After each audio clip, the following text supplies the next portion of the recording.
Hello and welcome to Duos in Destiny, where two line cooks have taken their break in the back room, actually in the freezer.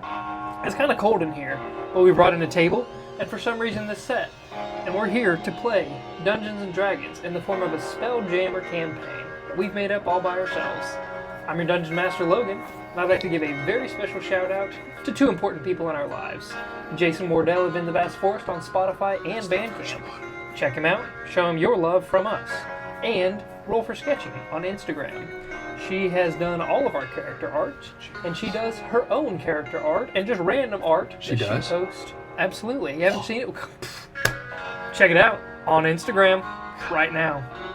Check in the comments. Not the comments, check the description for the links. So, without further ado, over to you. Me. No, that guy. Hey guys, what's up?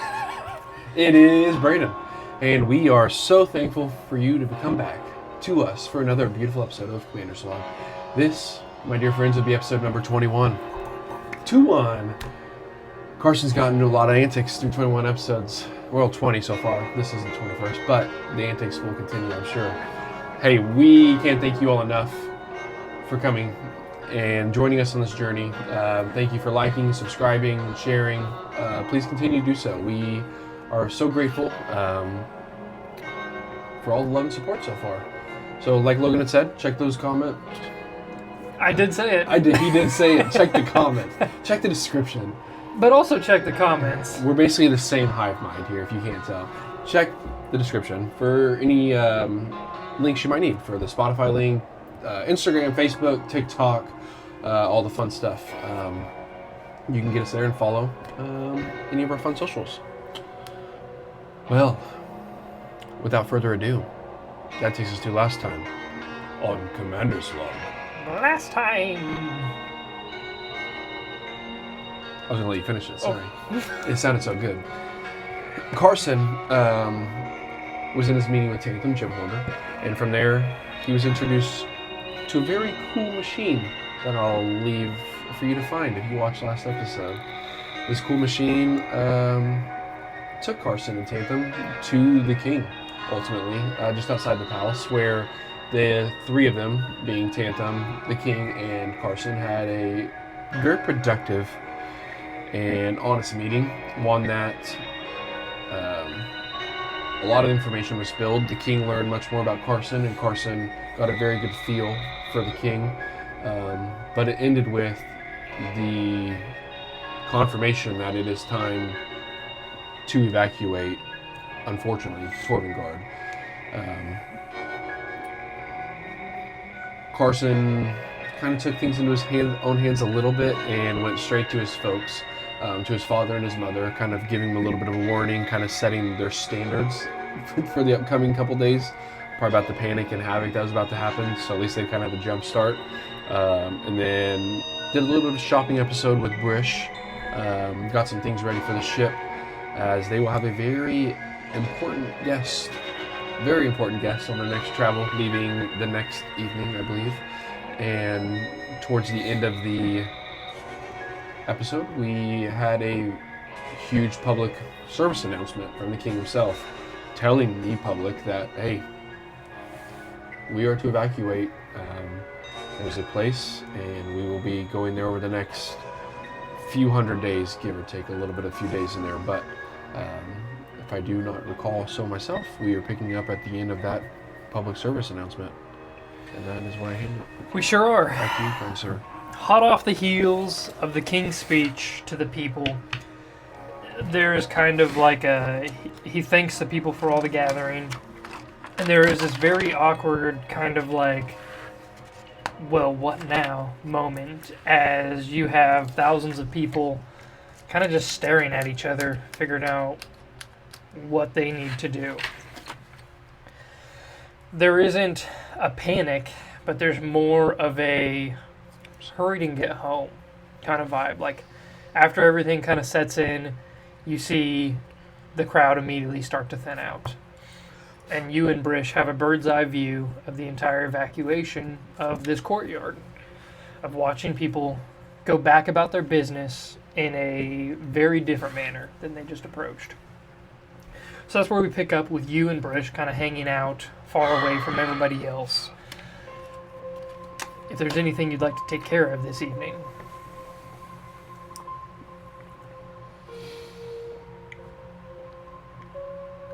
Guess probably ought to head back to the ship. Get things ready to leave. We'll be setting sail tomorrow evening. Guess life's never gonna be the same, is it? I don't think so. It's getting pretty serious. Well, let's pick up some food on the way back, and then we'll grab some for Zage and Pizor. The four of us will have pick up some sandwiches from the deli, and we'll eat together, kind of map out our game plan. Okay. It would be pretty nice not to have to cook. So. Yeah, you deserve a break. You've done very well, Brish. I am, and if I haven't said this, I'm sorry, but I'm very proud of what you've done so far. You even like the ectoplasm jelly? It's growing on me. Yeah, I knew. Literally, it landed on my shoe, and I think it's gotten larger. Oh, really? Yeah. That's cool. Oh, that's kind of like one of those like endless soups. Should really. Yeah, good. please don't get too much of an idea. Oh. Don't come with like an ectoplasm soup that's ever evolving. That might be dangerous. Okay, I'll scrap that one. I read a story one time about a slime cube that would like take. I feel like that's how they get created or something. Oh. I create life? Maybe. Knowing you, yeah. That'd be the ultimate creation. You are the creator of all food. Yeah. What can I say? Yeah, come on. We'll stop at the deli and grab some. And I feel like we should probably fill in Pizor and Zage with the coming news. Okay. To cut it short, Yeah, absolutely. you guys take a long stroll through Torvengard, leisurely, kind of just observe everybody, the whole change of atmosphere that is happening around Torvengard. And as you're traversing down, you eventually find yourselves back at the docks. Very quiet at this hour. Even the Starhammer is abandoned at the current moment. Just kidding. I remember. The Starhammer is abandoned. Yep. Pizor or Zage are on board. No. Really? Okay. Well, I aboard the ship. Okay. Boarding the ship, you find the 6 automatons just at rest, not getting up to anything. It is a very nice, peaceful afternoon, evening at this point on the Starhammer. Where is everybody? I'd assume they're probably in the manor. Oh, yeah, that makes sense. Yeah. Well, we'll see him in the morning. Well, if you want to go there, you may. But I think I'm gonna rest here tonight. It's been a lot today, and I kind of think that it would be beneficial to just have him. Don't feel like we're gonna have many moments for silence in the near future. Yeah. So a nice slow moment might be nice to take in. Would it be too much to ask if I went and go see my parents this evening? No, I'd encourage it. Okay. Can I have Zage's sandwich as well? Please. Thanks. Yeah. Alright, Carson, I'll see you in the morning. All right, brother. Take care. You too. And he departs, leaving you alone on the Starhammer. Yeah, now I'm gonna find my way to my room. Okay. To visit my friend. I was to say, you're not truly alone, because there is, aside from the 6 automatons, there is a small mud bat. You're in my bedroom? They are, all 6 of them, in the bed. It's like a true Snow White and the 7 Dwarfs, but except this time it's... Carson and the 6 Dwarfs. Yeah. Man. Hey there, Hal. The mud bat kind of like jumps off of its perch from atop your dresser, flutters over to you, and just kind of like clings to the wall next to your head. I let him try to like get on my shoulder. Yeah. And he eagerly like stretches out, climbs over to you. Doing all right. He seems in good health. Kind of give him some scratches and kind of sit down. I think I have this small desk that's kind of like off to the side, opposite of my bedroom. Nothing too big, but I go, well, I think I'm going to learn how to draw maps. I was always so impressed with Carlisle's that I think it would be quite nice to be able to continue that trend, and it's going to take a lot of time to learn to do it correctly, but maybe you'll be able to help me out with this. So I kind of sit there and eat my sandwich, kind of like oddly share pieces, you know, with him, and as long as he likes to sit there. And I just kind of practice, like, I just keep pulling pages and pages out, like kind of drawing where we've been, like in a solar system-esque, you know, kind of like trying to figure out a Torvengard, like Grey Grim, like the direction of it. So, yeah, absolutely. Maybe I even sneak in. No, I don't. I take that back. I don't go to Carlisle's room. Okay. So, under your own knowledge and volition, you begin to practice the art of cartography. The night wanes on, your eyes grow heavy, and it's not too long before Hal jumps off the perch of your shoulder and goes to find his own rest. And then you yourself would find your long rest, waking up in the morning to footsteps on the top deck of the Starhammer. So they're not wearing boots, huh? Spy sword. You got to take the boots off at the door. Yeah, fair enough. Hey, we No got boots on the ship. clean ship around here, okay? Yep. Even if enemies board them, they have to take them off before they even step off the gate. Yeah, we have that notice right on the mast. Yeah, it says that. No shoes beyond this. Yeah. Even in battle, have respect. Don't be a monster. This is the stupidest moment we've had. Anyways, 21 episodes. Let us loose. You are awakened to the soft steps of boots. I go out with just my, like my jeans and my 3-button shirt. Just very relaxed look. Kind of pull my hair back and no armor, dust or anything right now. Just very relaxed. As soon as you leave your door and you kind of like head towards the staircase to go up, you see a couple of unfamiliar figures walking down the staircase, like kind of at you, carrying a bunch of cargo. Immediately light up an Eldritch Blast in my hand. Halt! Who goes there? They hear like, oh! And then there's like dung of them dropping this heavy box that like takes down one of them almost the entire way down the staircase, and the other one's at the top of the staircase. He's like, I'm so sorry, I didn't think you were, I didn't think anybody was on the ship. We're just dropping off cargo, I promise. Who is this? Me? Yes, you. Mine's Gordon. My name's Gordon. You make me nervous, I'm sorry. Who sent you? Zage? We're just loading the ship. Alright. Why are you so jumpy? I go over and I kind of fix his shirt. Sorry. Why are you so angry? Well, you did just wake me up from sleep. I thought somebody was sneaking upon the ship, so I apologize. Kind of fix his shirt, pat him on the shoulders. I'm sorry. Okay. I apologize. I was sleeping. We're going to continue? Of course. Okay. Good morning. Good morning. And they Why are just you kind of so like nervous? awkwardly pick up their box again and continue Take continue loading. Take a deep breath, Gordon. I didn't mean anything by it. I'm sorry. Okay. Yeah, those need to go down to the bottom, please. Yeah. Okay. Thanks. Have you seen Zage this morning then? He's on the top deck, yeah. Thanks, Gordon. You do good work. Appreciate you. You too. Thank you. Good day. Shoot. I gotta really start being nicer. And I'm just like murmuring under my breath as I walk up the stairs like...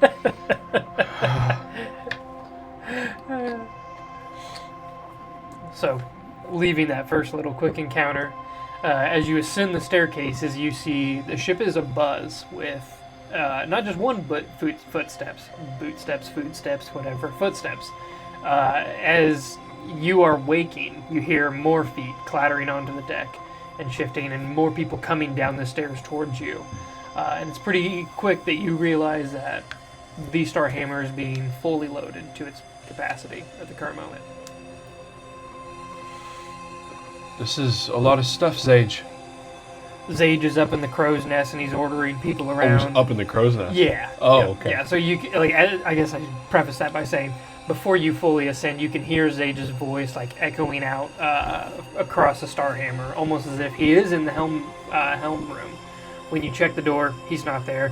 So you head up to the top deck, and he's in the crow's nest, basically, issuing orders to everyone as the dock is full of crates. There is this massive gathering of all sorts of raw goods and materials that are being loaded onto the Starhammer, as well as 4 galleons that have berthed next to it. Oh, beautiful. Okay. I just kind of go up towards the rear of the ship, towards like where the classic steering wheel would be. Yep. You know, like back at what would that be, the signal deck?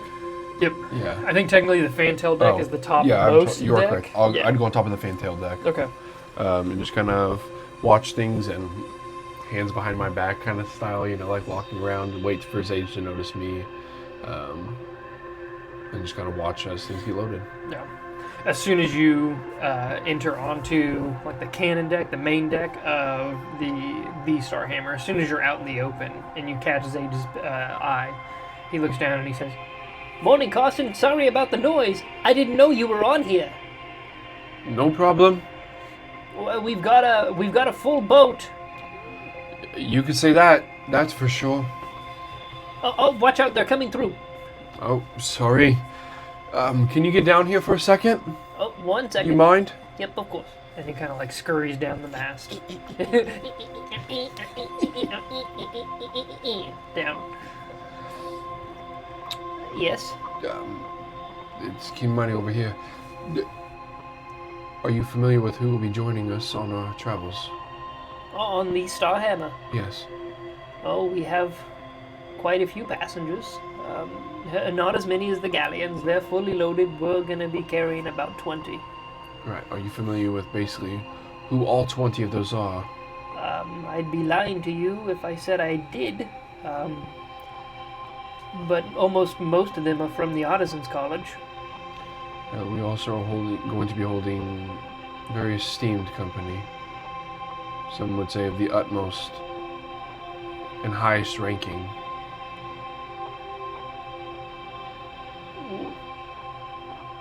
Tanthem? No, the king will be on our ship. What?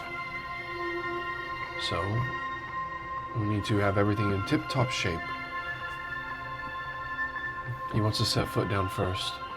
Where we can't let the king sleep in the cargo hold. He will have a place to sleep. Where? We can offer Carlisle's room. I think Carlisle would have no problem with that. You're right. Okay. I don't have a problem with that. It'll be okay. I will be right next to him. So there's a line of defense there. I'm sure there will be a few of those artisans. Maybe they're really are artisans, or some of them playing coy as they are his personal guard. I'm not sure, but I don't know truthfully either. we'll play the game. I was able to meet with him yesterday. You had a big day yesterday. And ridiculously so, yes. You see that? Did you notice that Chester down there? You probably don't know what a Chester is, but that small ship aboard our ship, by the way. Oh, that is here. That is correct. Yeah, I landed down here. And you know, I was meaning to ask you that. We actually had to resituate half of the cargo because of that. So, Yeah, that's mine. do you want to park it somewhere else? No. Oh. Your ship, I can't tell you what to do with it. It's not like that. I don't mean it in that way. I'm able to take that as like a skiff, a small jump. So we don't have to use the crane anymore, / you have to put yourself in a jeopardizing position in the ship in order to load myself back on. I like that quite a bit. Yes. Okay. Yeah. When we get to a position, maybe sometime I can take, actually, you could drive it. It's the same as any jammer. But 2 people can fit in it, so maybe you and I can go on a trip, a little jump sometime. Oh, right on, yes. It's quite absolutely. fun. Tanta made it off the blueprints that Carlisle had created. Really? Yes. So we kind of coined the name, calling it the Chester. Or they are called Chesters. I like that. I think it's a great tribute. I only wish he could ride one, but you can see his brilliance in it. You really can. So I would like for it to stay there, if that's okay with you. More than okay. Okay. But it should help us out, hopefully tremendously so, in our endeavors as we move forward. Oh, absolutely. So that is a game changer. The crane was quite awkward at times. You think? Yeah. You try steering the thing at No, the same I time that could you're only trying imagine to, like you have to get off at a certain time, traveling The another ship's mile. kind of shaking a little bit, and Pizor's knees always kind of shook a little bit. He said he's not really good with the slow uptick, as we are, Yeah. we'd be like 200 feet in the air sometimes just off that crane, so. Not a fan of the whole situation. I sweated a lot. I think, in fact, I could probably shove one of the automatons in there too with myself and Pizor. So Perfect. there's like a small section in the back where they can like fit through this cylindrical hole in the back. Oh, I see it now, where they can basically just raise and lower into the ship itself and be part of it. Okay. Yes, and Yeah. I think they can do certain aspects of the ship. Sometimes there's a button, I think, that makes a sound. It goes. I don't know. It's pretty neat. I was too afraid to do that in real terms because they would be quite loud. But no, I kid. But I think I could probably fit one of the automatons with me That is as well. That is And truly especially great if news. they go into one of their smaller modes. So, yeah. Are we set? What's our takeoff time? Sunset? Dinner time? Just after dinner, yes. Okay. We were actually going to organize a feast at the docks to kind of celebrate the departure. And then after the feast is done, that's when we were going to leave. So how many total people are we taking? About 500. 500. Yep. Okay. It's a good chunk. The first settlers. First of many. Okay. This will be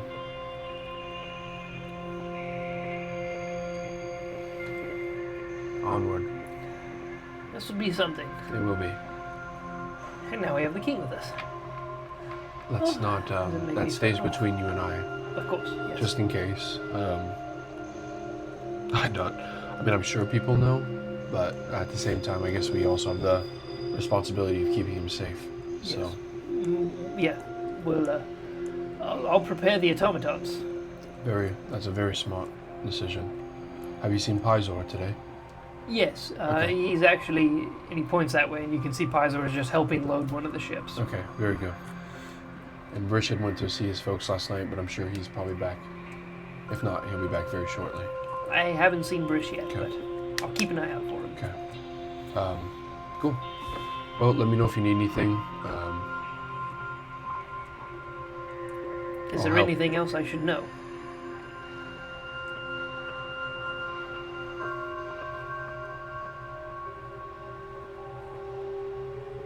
I think last we'd kind of communicated. We had talked about chasing this section in Sector Z.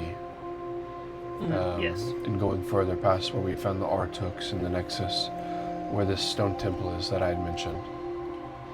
After meeting with the king,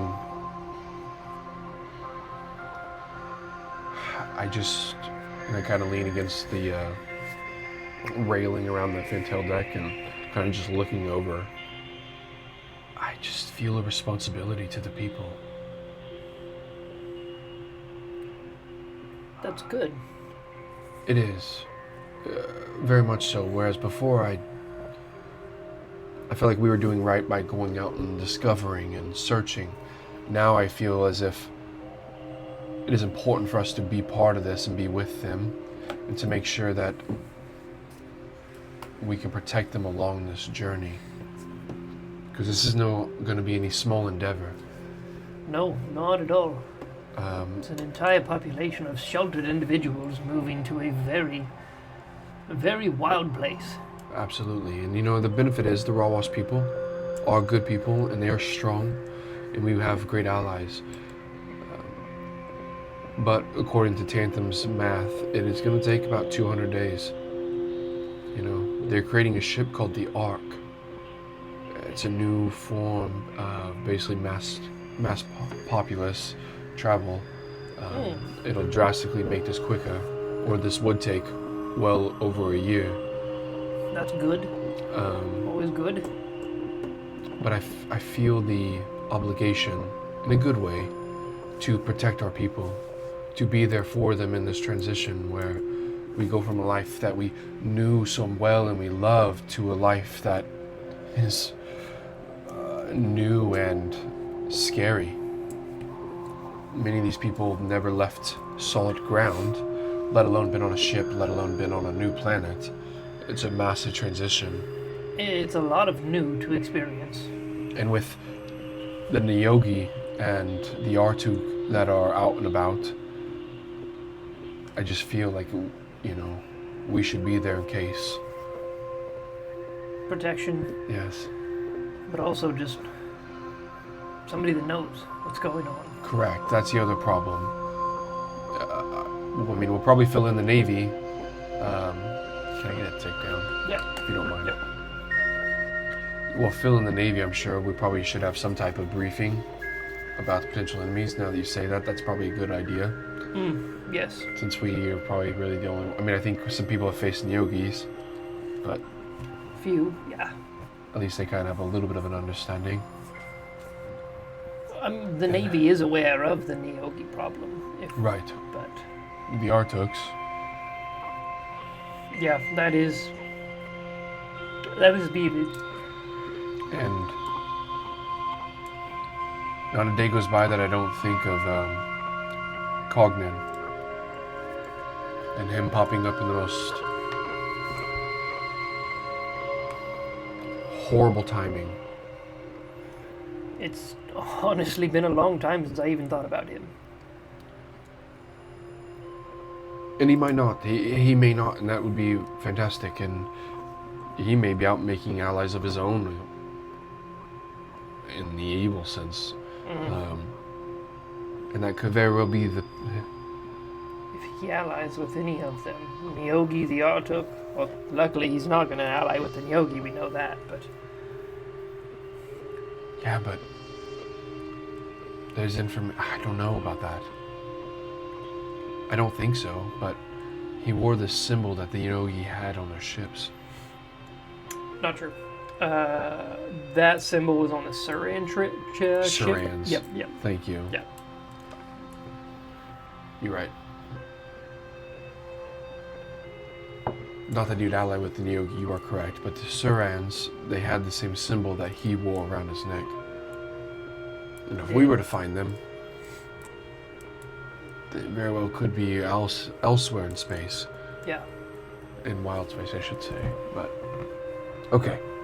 I digress. We have a lot to do accomplish today, and we will have much time to sit down together and talk. We've got quite a few days on the journey itself. Yes. If it took about a day and a half to get back from Vishratar last time, it should be about 2.5-ish days there. Okay. But I am at your disposal for whatever it is we do. Yeah, as am I. We're a team and we're a crew. So. Of course. Very well. I'm gonna go help these guys. Okay. Tell me if you need me, and I'll go down and just start helping. Okay. It is about that time you actually see your dad is one of the dock workers that's helping load I everything. start Forrest Gump waving. Hi, Dad.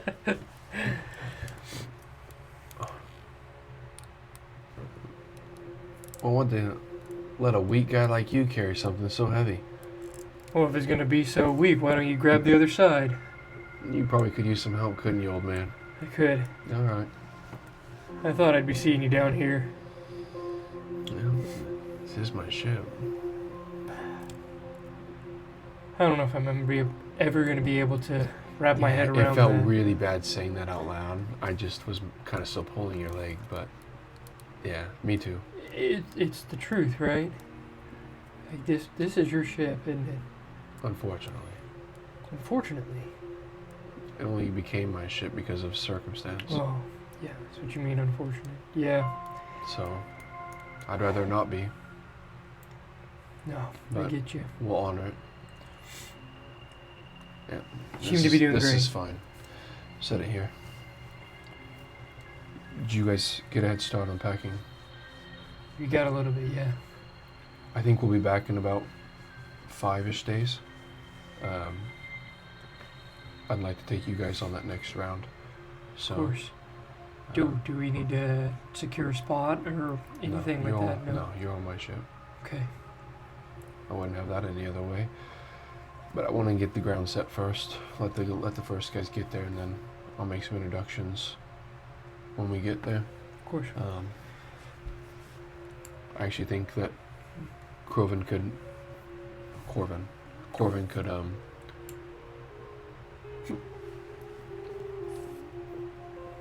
he could find some teachings with what was the River Swept tribe, and maybe Pizor could get him in. Start doing some international studies. Sure, yeah. Okay. Life's gonna be different. Yeah. It's I not gonna gather be as bad much. though. It's going to be the opportunity on Vishratar is immense.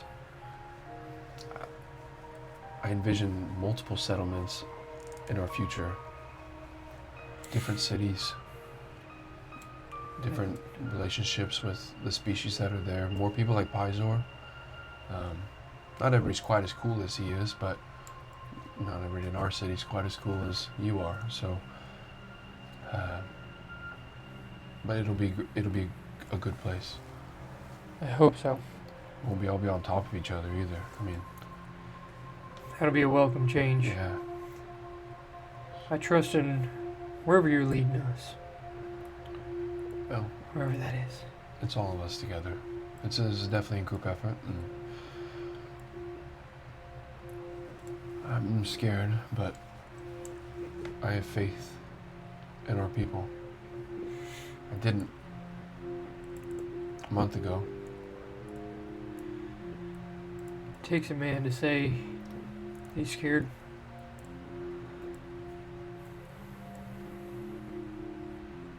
Because I'm scared too. See what you did there. It's kind of a compliment more towards myself, yeah. Yeah. But mostly to you. So. No, it's it's funny. I've experienced so much and been put in opportunity in something that's so simple as just moving. It almost scares me the most. It's hard to fathom sometimes. There's a little bit more than moving.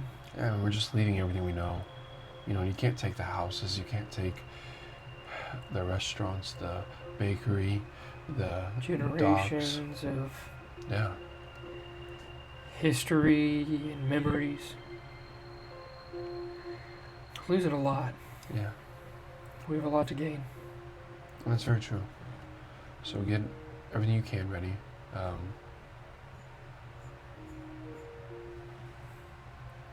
Obviously, take everything that you'd like, and we'll make room for it. Okay. Okay. Thank you, son. I can finish helping you here. This is my job. It's mine too. And I'll just... Actually, if I'm not mistaken, you didn't show up to work that one day. You haven't showed up to work, in the past... Right. 3 weeks. No, I think you might have lost your job. So. Yeah, I got a promotion. That's how it works. Maybe you should try it. Yeah. And I just pat him on the shoulder and I go help him grab the next crate. He kind of just punches you as you're walking away. And I'll just help him the rest of the day. Okay. Fast tracking through the rest of this day. The 4 galleons are loaded first. The Starhammer kind of takes up all the excess. And then the Starhammer itself is mostly cargo that gets loaded, not a lot of people itself. It's not really designed to transport quite a lot of people. It is spacious, but most of the rooms are kind of spoken for and have a purpose. So, aside from the cargo hold, it is mostly just materials and goods, as opposed to people, where the galleons are loaded up most of them. The feast occurs at the kind of like the large road that surrounds the docks themselves. There is kind of like this entire community meal that is shared between everybody departing, as well as quite a few of the community members themselves.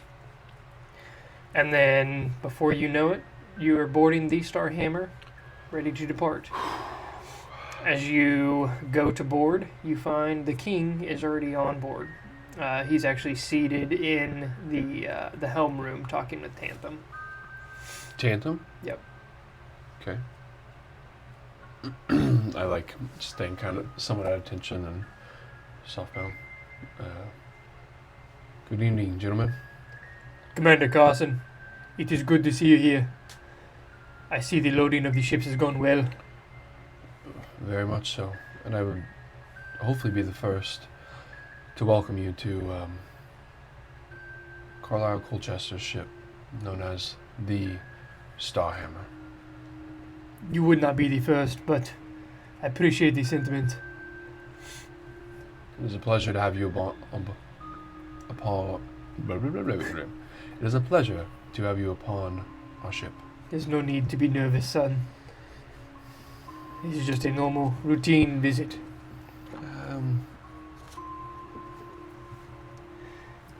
Listen, yes, calm your nerves. If you cannot portray the coolness to the people, they will see through it. Put on your king face, as I call it. I'm cool. Right. Right. Have you been shown your quarters? I have not, actually. Tantham, are you joining us? No, Oh. I think we're about to get underway. The king was about to give the word, and then I was just kind of showing him how the voice speaking works. Oh, we can't get it to work with him. He actually have to be sitting at the helm, and he's not capable, so it'll have to come from me or you, if that's the preference. But one of us is going to have to announce our departure. Wait, is it Tantham or Zage? Zage. Okay. Dang it, did I really do it again? Yeah, that's why I was like, that's why I asked if he was coming with us. Okay. Dang it. So, I was like, Idiot. No, it's been Zage. Okay, no, this fair whole enough. time. Yeah. I don't know why I mix up the two gnomes every single time. This has been Zage on the Starhammer, seated at the helm, speaking with the king. Zage, you are our jammer, so you are more than capable of taking care of what's necessary. I shall show the king to his chambers. And we'll be on our way. I should say quarters. Very well. Okay. You show the king down to his quarters. And as you are going further below deck is when you feel like the unberthing of the Starhammer and the falling away of Torvengard. And you look through a port window just in time to see the mountaintop getting smaller and smaller and smaller in view. And the king kind of like crowds over to the port window and he's like, I don't know if I ever anticipated that view. Have you flown before? No.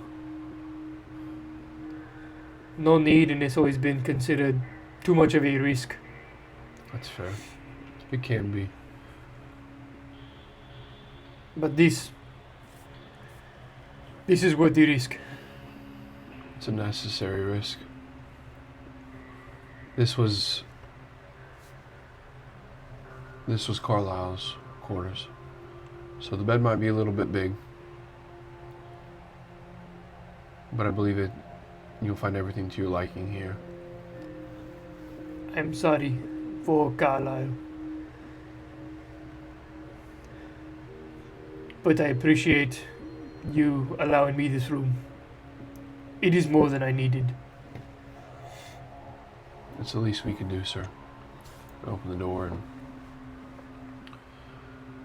You find the room much to how you guys had left it, with Carlisle's belongings pretty much tucked away, stored, but as it always was. Just tidy. If you need anything, I had Zage make that switch there, if you'd like to put that around your neck. It's like the Gorget switch. Oh, okay. Um, Give the king life alert? yeah. If you need anything, you can slide that in your pocket or around your neck and you can hit it and message myself as Zage. While Zage is steering, he'll be able to communicate with you throughout the ship, which is a very nice benefit. That is good. It's been a while since I have been around just the common, everyday goings-on of my people. Mm-hmm. It's an interesting view. Hopefully a refreshing one. Would you join me on the deck? Absolutely. Okay. You and the king go up to the top deck, and he just kind of stands in reverence as Torvengard slips further and further away. And you, the Starhammer, not just you, but the Starhammer leads 4 galleons, almost in like a V formation, out of the Sector A.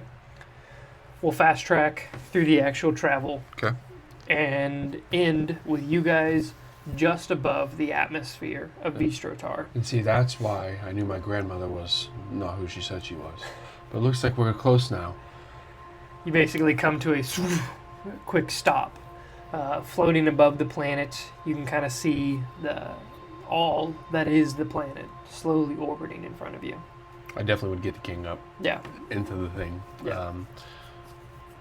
Zage, you know where the Rawwas people are? Let's aim just for the north of them. Understood. Going in. We might come from the north instead of going over the top of them. 5 ships might be a little ominous. Okay. So. Would it be a good time to possibly Yes. deploy the Chester?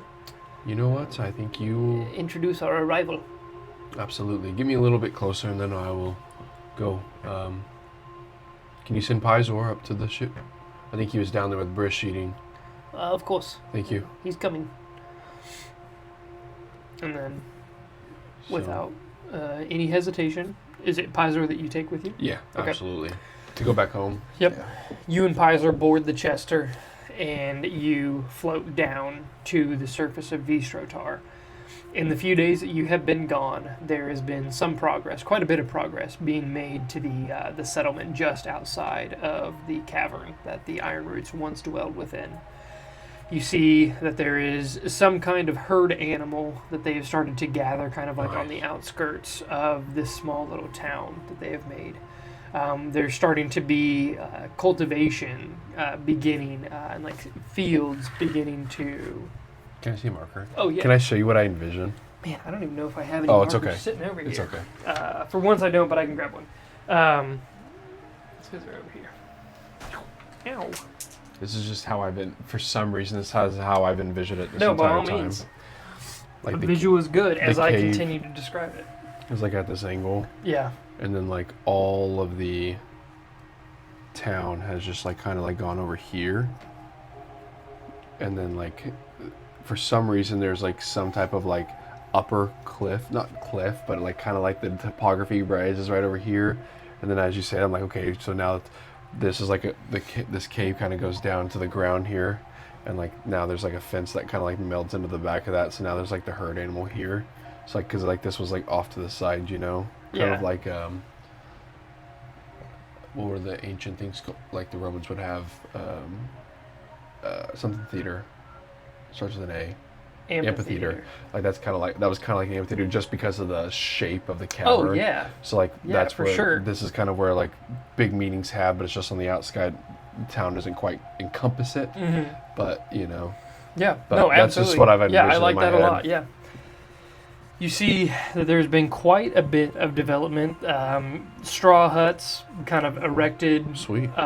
throughout a lot of the town to accommodate for the massive influx of the Rawas people that have begun to migrate here and settle. There is not only like a small paddock for herd animals and farmland beginning to be cultivated and tilled just on the outskirts of town. There is several kind of like long huts that are closer towards the central portion of the town, where you could see there's like kind of like a communal area. Yeah, that's awesome. And that's where you would head. So it is central to the town, but I would definitely land. If it's similar to this, I'd land like over here, like off to the side of this. Okay, yeah. And then I'm sure once we got out, people would recognize Pizor for sure, and then Absolutely. myself. So Yeah. And then there's kind of like it backs up to a mountain range. So kind of like the backdrop of the entire town is this massive mountain range that just stretches the distance. So in my head, the massive mountain range was like over here. So I need to like think about it this way. Yes. Okay. Yeah. Cool. Absolutely. Okay. Yeah. So the cave actually delved into the mountain range itself. So. Got it. Yep. It was always like a smaller. I had thought about it as a hill, like the mountain range is here. Oh yeah. A hill off, and there's like kind of like a chute between. Gotcha. And then, but yeah. Now I got it. Okay. Yeah. Cool. Envision set.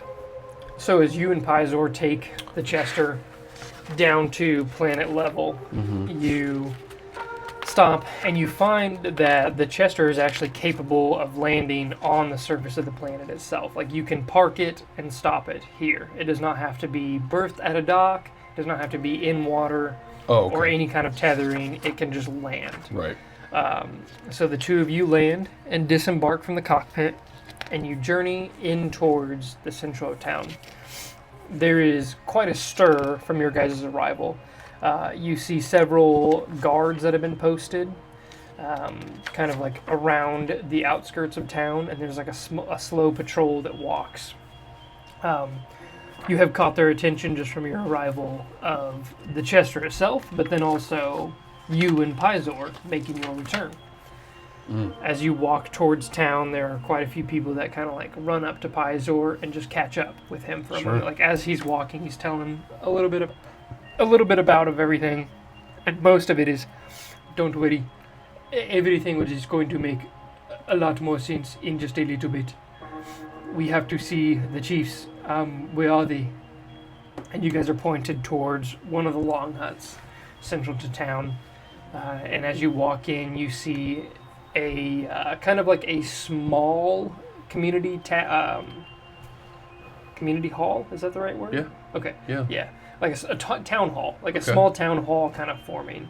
There are several people like voicing different opinions, and at the front there are three of the chiefs seated. Chief Pizor, not Pizor, dang it, Chief Pyaris, Chief Cesarel, and Chief Gordon. Okay. All three seated, and kind of like... I push both the doors open, sunlight hits from my back. It does interrupt, because as you enter in, light filters in from the door behind you, and you see a bunch of people kind of like turning around and squinting. And Chief Pyaris' voice is the first one to ring out. And she says, "The Kurotas has returned with one of our own. This is apt timing. Please, come forward." I walk forward enough to where I feel necessary, and I take a deep bow. Hello, chiefs. It's a pleasure to see you all. It is a pleasure for you to be returning to us. What is it that you bring? I hope I bring very good news. As we had previously discussed, the people of Torvengard were soon to lose their home. We are going to begin migrating towards Vistratar, and set up a populace here among your planet. Hopefully to aid you when you need it, and I pray that you will aid us if we ever need it. We are indebted to you for what you have done for our people. It is more than welcome for your people to come here.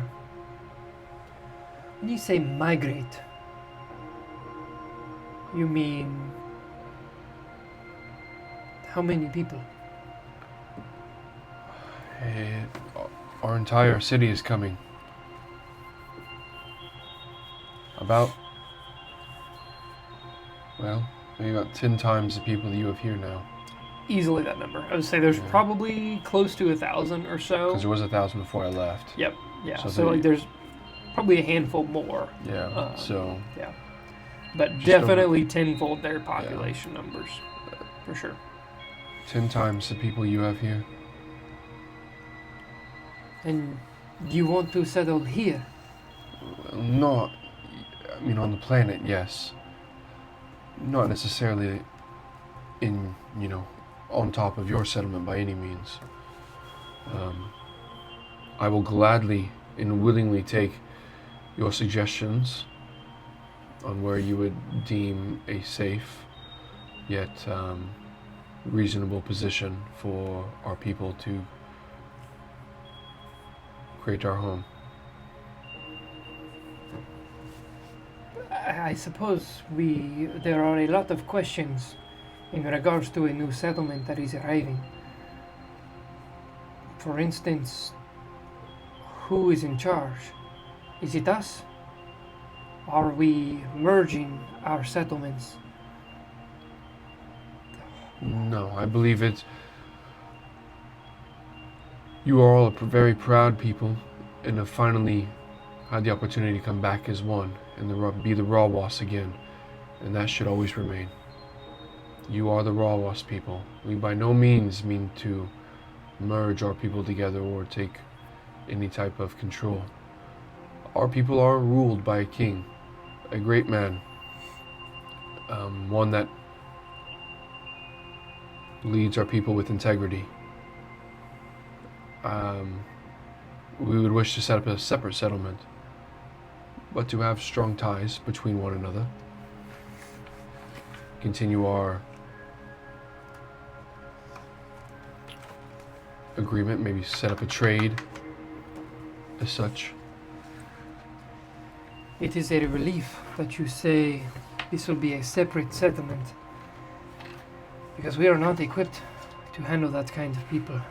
We are barely making it as is. It's a massive change from what our people are used to Yes. settling down, but it is needed. There are several places we can think of that would be apt for a settlement, for a new settlement. Of course, many of our people have abandoned their homes of where they were on the plains, leaving vacancies if you wish to take up one of their residences. Otherwise, there is space here near us. Not to be selfish, but we would like this to be the Rawa city.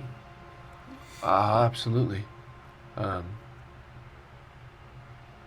If you may, with this map that you have, can you point out exactly where you are at this moment? I sure can. Please. So, that circle right there would be the cave. So if I made a little asterisk, Okay. that would essentially be what is. I made an asterisk next to a grass clump, and it looks the same. It does, but I knew it was an asterisk because you said it was. Yeah. You can tell, like an aspen. Because of the way it is. Yep. No, so basically that circle Okay. is the cave entrance. So that would be about where they have settled. Okay. You remember the Moonshades, when you found them, Yes. had no home. They were Right. forced out of their own. The Windswept as well, same situation. Okay. The Windtorn, sorry. The Riverswept are around that fork in the river. And then the Cliff Riders were all the way up here. Right. Okay. So they were kind of like spread out throughout the plains themselves, but now all concentrated in that one area. Now, I've never traveled south at all, right? Yeah, no, you have not. Do I know it from visually flying over? Is that kind of like boggy? Yes, very Okay. boggy. Like it's kind of like a very expansive swamp Okay. that is basically only split by like the plains slowly transition into the swamp, Yes. and then there's like kind of like a hard divide of thick, dense jungle Understood. above that. I was thinking somewhere north, towards the river and the mountains. My people know the mountains well. That's where we thrive. Something a few hours, at minimum. Enough away. We don't want to crowd each other. But can come to each other's aids if necessary, and trade is easy and quick. This is a good idea. Somewhere convenient, but not too far. Yes. We can tell you with 100% certainty that everything south and west on the plains here is quite dangerous. The people there are hostile, and even the environment itself is very hostile. We recently sent Zulu and the Iron Roots. No, sorry. Iron Roots are the people themselves. The Iron Iron Wills. Wills. Thank you. The Iron Wills over the mountains to see what they could find. Oh, of course. They have yet to return. Are they in a ship? They are in one of the wasp ships, yes. Okay. Which, by the way, you would see all 7 of the wasp ships are here, minus 1. Okay. There's 8 total. That 1 being gone. Perfect. Okay. But otherwise, all 7 of them are just kind of parked here within the town, or just on the outskirts. But we sent them out just 2 days ago, Oh, okay. so we do not anticipate their return yet. But we are hoping to reach out to find more people on this planet that are friendly. Yes. Whatever is out there, we need to know more than just here. I agree. I think that is a very wise decision. Gathering knowledge and maybe potentially further allies only helps build the community here. Agree. Hopefully the threat of the hungry is gone, and we can reclaim the land slowly. Oh, yes. That would be ideal. Have we had any other Saran visits or seen any? Nothing. Very good. We've been back to the moon once since, just to check, Yes. but there was nothing. Nothing. Good. Just the caverns. That's promising. Yes. Um, So it seems to me that that problem has been dealt with. good. That's very good. The river to the north, does it have a name? The river swept always called it the. Why do you make me come up with names? Oh, you don't have to. The river swept have a name for it, but it is colloquial, a local name. Absolutely. I just wanted to make sure we kept it. If it was named by your people, I wanted to keep it. If we, The Can- Marwa River. the Marwell River, I will make sure to tell our king that that is what it's to be named. You have a king, Correct. and this will be the one to rule. Yes, it will be. Is it okay for us to meet the king? Yes, they are in fact not too far away. They're holding true until we were able to come in and see you and communicate our plans before we surprised you with a few ships coming down. And there is no intention for us to be beholden to the king, correct? No, Okay. absolutely not. That would be our biggest worry, No, is to be freed from one disaster to be thrust into another. absolutely not. That is not our intention whatsoever. And I will make sure of it. That is what we hoped. It is good to hear. Good. How far do you think it is up to the Marl River at the base of the mountains? About 3 hours Okay. of a walking journey. Do you feel like That's not right. I need to scale that. I'm sorry. That's way wrong. probably closer to I'll kind of figure that one out and let you know. Okay. Do you feel like that's a fair distance away? The river would offer us means for food and travel, also a safe barrier for safety. The river would be a valuable resource. Yeah, about the best place to start a settlement. But it is a distance away.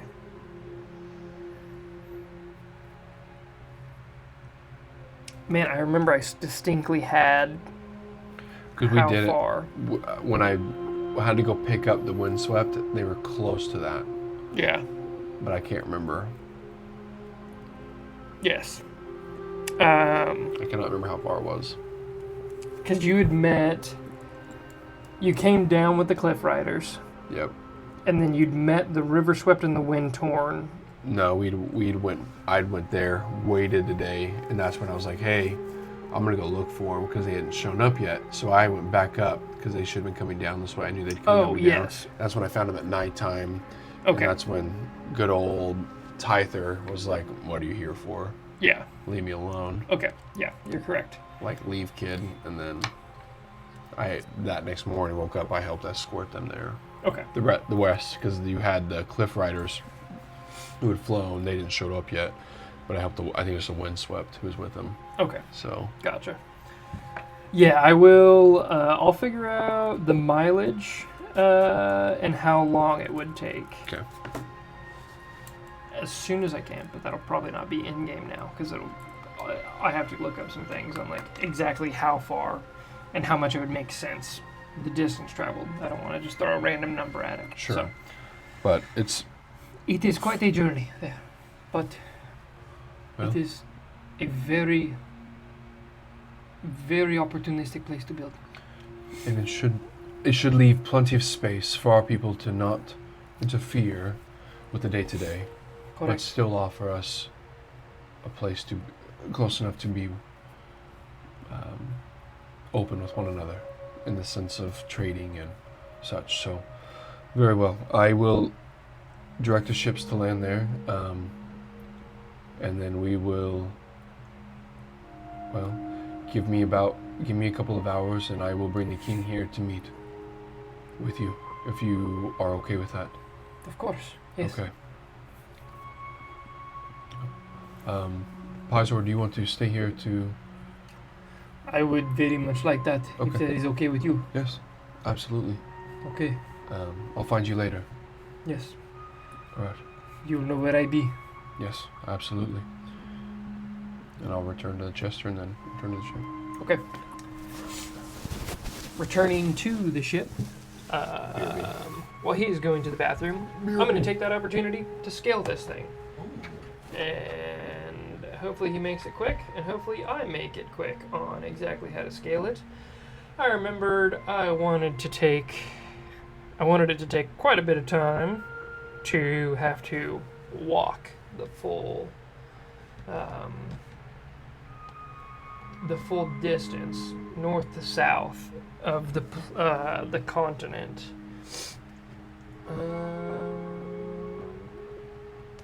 So let's see how big America is, since that is my frame of reference.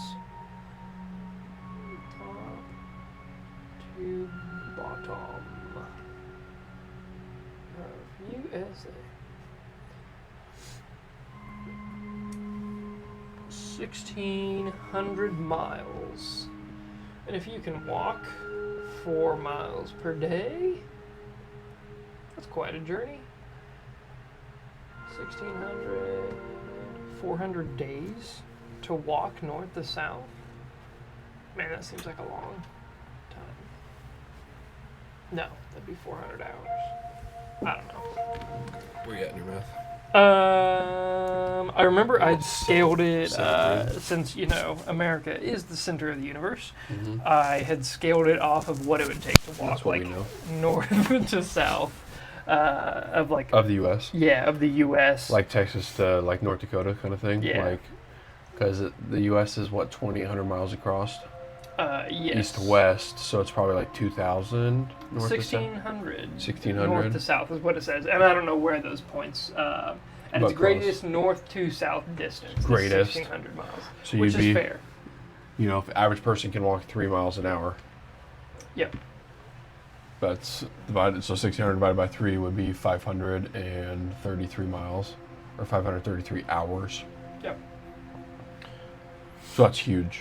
So yes, that is where I got confused on my math. I got to there, and then I was like, okay, for some reason I have 500. It shouldn't take 500 days. I think 500 hours Yeah. divided by 24 Right. is still 22 days, and that's like 22 days of literally just walking for 24 Correct. hours a day. absolutely correct. Yeah. So then we would be talking. Well, I mean, that's not that. I get it's yeah. probably a couple days. A racer for scale. Yeah, Let's That's see. like perfect. Almost. I wish there was. I did have something that was like you could use a. a ruled book. Here we go. There you go. Okay. So, 1, folks, 2, as we 3, sit here 4, and 5, 6. Math it up in our imaginary world, in our imaginary map, in our imaginary minds.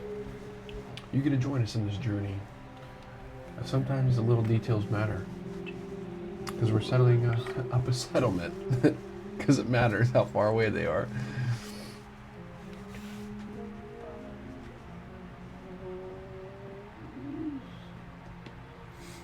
Let's call it 400 miles between the two. From basically like the cave establishment point to the base of the river. Oh, that's okay. 400 miles. Yeah, 400 Yeah. miles. So it'd be about 100 hours. No, 115 hours. So it'd be about 4 or 5 days of travel, right? Am I close? So it's still good. That's still good distance. I mean, that's yeah, on foot. 133 hours, which 6 days, 5.5 days. yeah, 6 days. 5.5 days of literally just Nonstop. walking. And that's just walking, though. That's not yeah. taking. Now Right. that we have space travel, I'm sure that yeah, a Spelljammer can make it there in a heartbeat. well, you get Tantum to start producing a couple skiff-based Yeah. land things that can travel 10 or 15 or 20 miles an hour. True. Well, now Yeah. so at 20 miles, which isn't even crazy. It's 400 miles, 20 divided by that would be 20 hours. So about a day's travel on something like that. Yes. It's definitely far enough away that they won't be stepping on each other. No. Yeah. So, but I Cool. think and that's far enough away that probably be to the king's liking. So Yeah. Okay. Well, Sweet. I will go back up to the Starhammer, tells Age, which he'd probably be tells Age where to land and lead the galleons. Okay. Then tell the king once we land there, we'll take the Starhammer. We'll like get the people settled. Like this is it, and then we'll take this. We can unload the Starhammer and such, and then we'll take the actual Starhammer to the Raw Lost people. Okay. Gotcha. So your first stop is Unloading. New Settlement, and then after that you're gonna take the Starhammer with Yeah. the king. Because they'd recognize our ship, so Yep. Okay. that way Zage and everybody else can be there. If Pizor's coming back with us, we have space instead of me just taking the king and the Chester towards now. Perfect. What do you do? So, Okay. okay. Awesome. Without further ado, Yeah. you drop into the atmosphere of Vistrotar and slowly descend towards the planet's surface. Galleons cannot land on the surface here, but they can berth in water. So, that's right. See? big brain. I thought about Yeah, that whole absolutely. thing. I'm sure that was your full intention. Absolutely. And the fact that galleons cannot land on Well, anything but Starhammer water. can't, right? It cannot. No. Yeah, so at least so it it'd can have to land be on some water. kind of water. Yeah. Okay, cool. Well, that does work out from that standpoint. As soon as you guys land, the king immediately. I guess our first point of order is to build some kind of port here. Yes. And given the mountainous terrain to the east of us here, offers us some distance in the air a little bit. It is not a bad idea to establish a skyport. Yeah, I mean, we'd be able to, at least something, 150 feet in the air that would allow the ships to at least berth, and that would be the correct term? Yep. To berth Yep. and onto the dock, and now having water also to land. But I could still see our multi-dimensional city still being semi-multi-dimensional here, but much more space to grow. We bypassed the moment really quickly. Yes, we did. But the actual arrival of an entire colony of people that Yeah. grew up on not essentially an island, but essentially an island. This is the people of An island without water. Yeah, exactly. A tiny community that can fit in one of these mountaintops now has an entire mountain range, plains to roam, an ocean spanning beyond, Super rivers, true too. plains, trees. Yeah. Everything about this is a foreign concept. There are vague familiarities. Like, you guys had water on Torvengard. It just wasn't in this Right. abundance. You had trees, but they were like in designated areas. You guys had your gardens. This is something entirely different. This is breathtaking, world-changing, mind-shattering kind of moments for 500 people. Every one of those 500 is experiencing the exact same feeling at this exact same moment, just pure awe of what they're coming to. And the king looks at you and he says, "This place has a lot of promise. What you have done is more than commendable. You're a true citizen of Torvengard."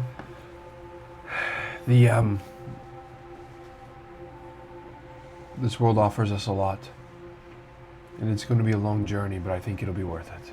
I think it'll be quite worth it. Your optimism brings me hope. Good. Now let's go meet our neighbors. Yes. They're a few 100 miles to the south. And if there's anything else at this current moment you wish No, to I mean, discuss with the king, we certainly can.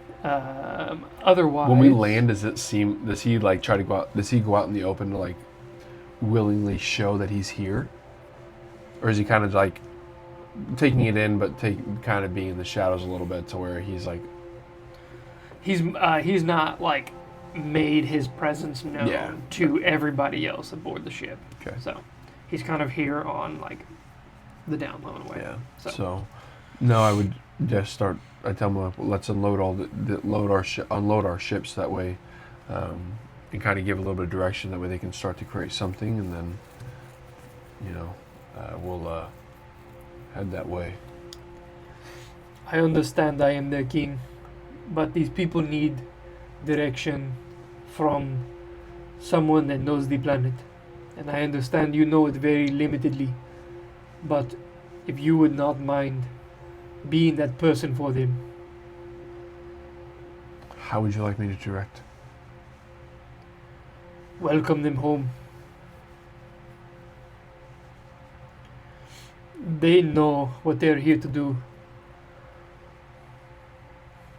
But they're all... Look at them. Nobody's moving. They're all shocked. Okay. I'll return. No. He kind of stops you with a hand on your shoulder and he says, "I'm sorry to be placing this much kind of responsibility on you. But know it is with good reason. You have proven yourself in the eyes of myself, but also the people of Torvengard."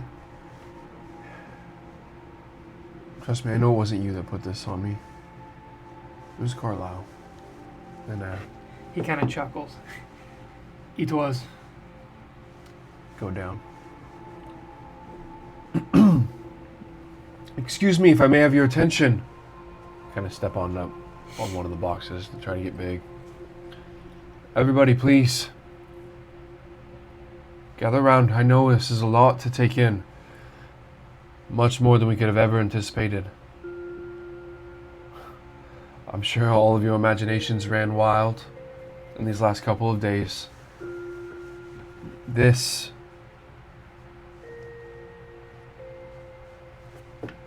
where your feet stand now, we have the grateful opportunity to say that we were the first to step in New Torvengard. You are some of the first to ever be here from our city. The first, I should say, from our beautiful home to step foot here, to have the opportunity to create our new legacies. You all are the foundings of the New Torvengard. The grass beneath your feet, the wind in all of your hair, the water that sprays from the whisking waves upon our ships to the large mountains out to our east. This is home. And it won't be anything without you.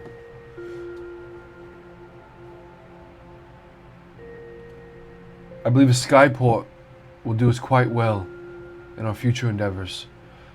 Nothing fancy. We need something though. We'll have many ships in and out. Much goods. So finding something like that, finding a nice promising stairwell up, maybe a crane, something about that 150 feet mark where that flat section is up on the ridge. I see it now. A skyport, at least with landing for 2 ships to start. That would be something. And that's all we can do. Something will lead to something, and we will make baby steps and grow. We will need to create shelter. Setting up. We know our people can fish. Setting up something that allows our fishermen that were once in Grey Grim to let their feet strive again in a different pattern, but hopefully still the same. There are livestock here. I've seen them in our allies to the south. I will see if we can get a few to get us started. Our cultivation is strong. We know how to cultivate in small areas. Now look what we have at our disposal. Being good stewards of this land will deem very profitable for our people. Profitable being not of the monetary value, but of our soul and our food. You all have the immense capability of being something so much greater than we could have ever imagined.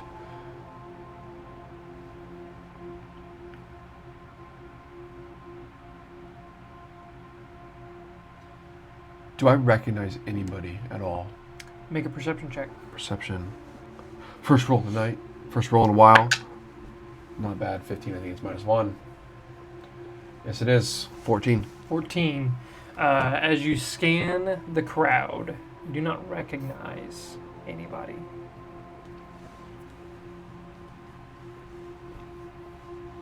So for now, I ask you all to work together. We will appoint people to help organize and lead. Right now, we need to be strong as one. We are Torvengard. And now is when we show up more than ever. So, if we must find respite in these first few nights upon the galleons, we do so. But shelter / sky docks are our first priorities. And food will follow. And baby step after baby step.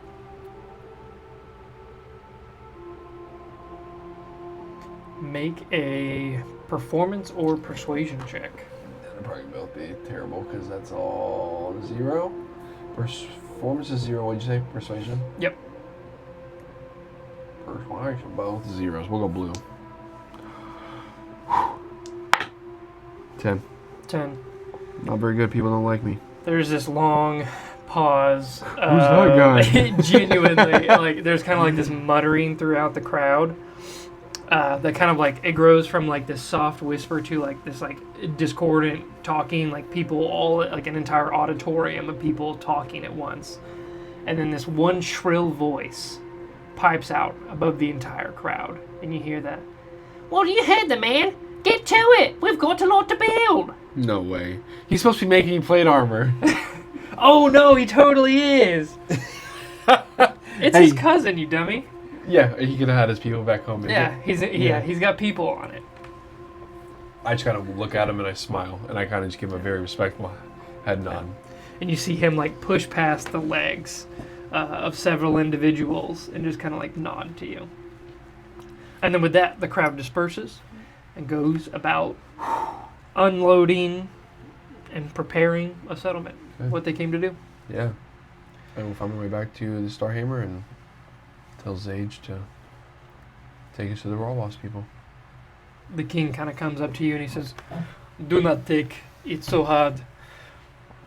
You couldn't believe the amount of times I have said a rousing speech to the people, and they just look at me blankly like I haven't even said words."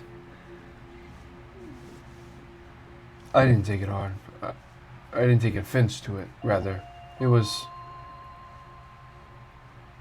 This is a lot for everybody, and I understand that. What you said will matter to those folks. Today, tomorrow, and for every day to come. Thank you. And with that, the Starhammer takes off from the Marwal River, lifting up and heading towards the settlement that the Rawas people have established there.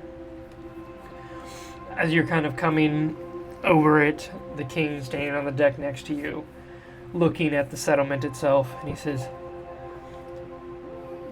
"These people, they're not many, are they?"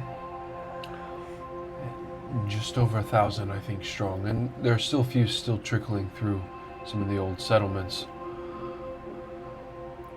But no, they were diminished. They are lower numbers now, but I presume that in good time their population will grow. They're not our size by any means, but... And they are all like the one your friend. Correct. Leonin. Okay, good to know.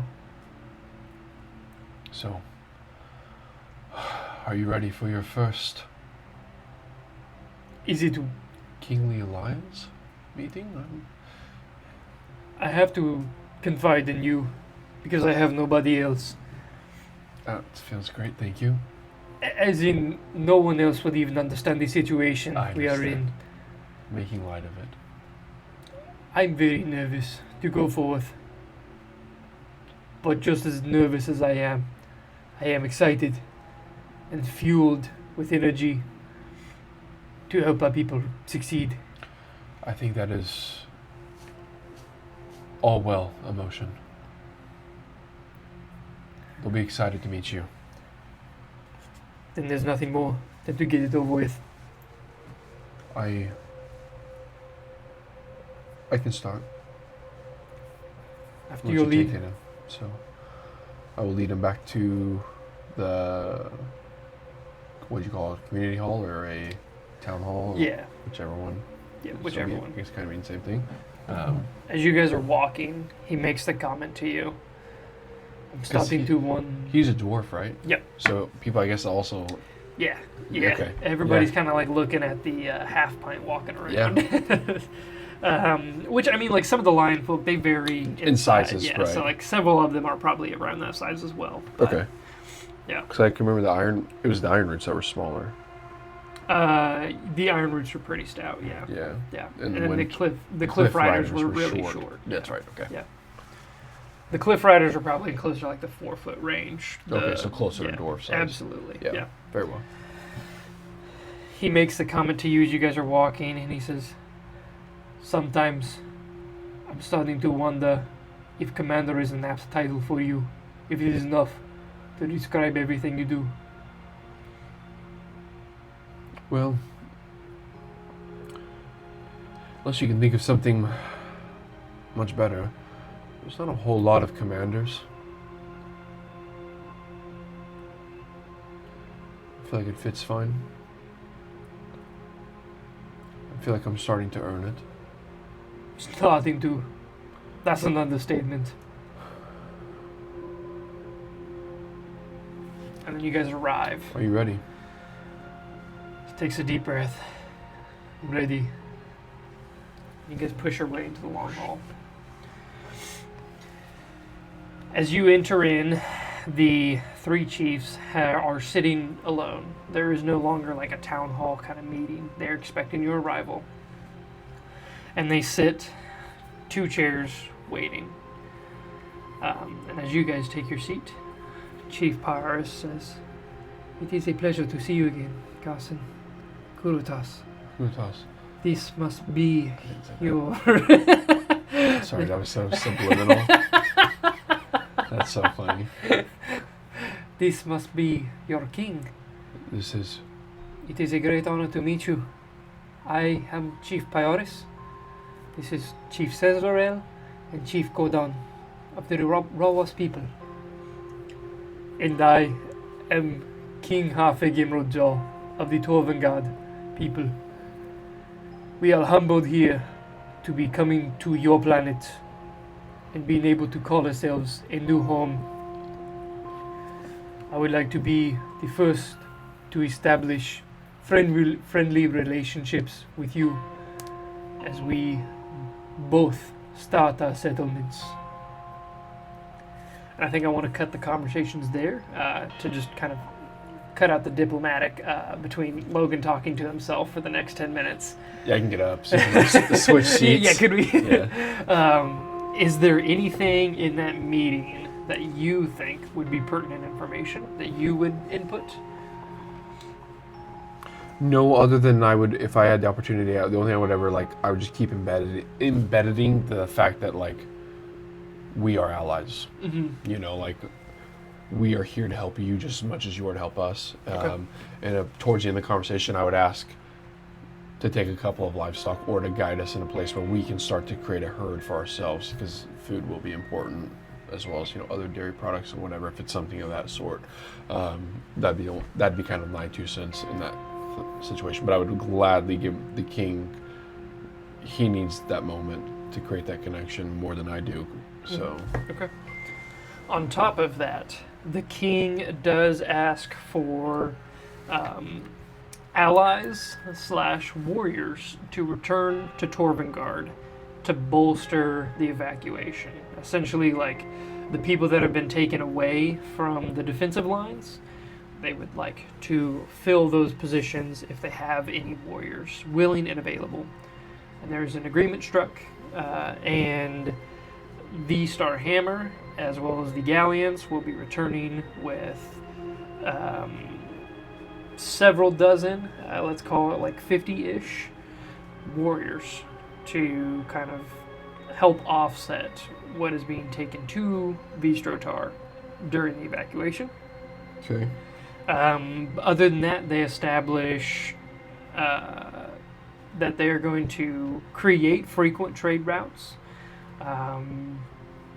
And there is just a general air of cooperation and kind of like good fortune for everybody looking forward.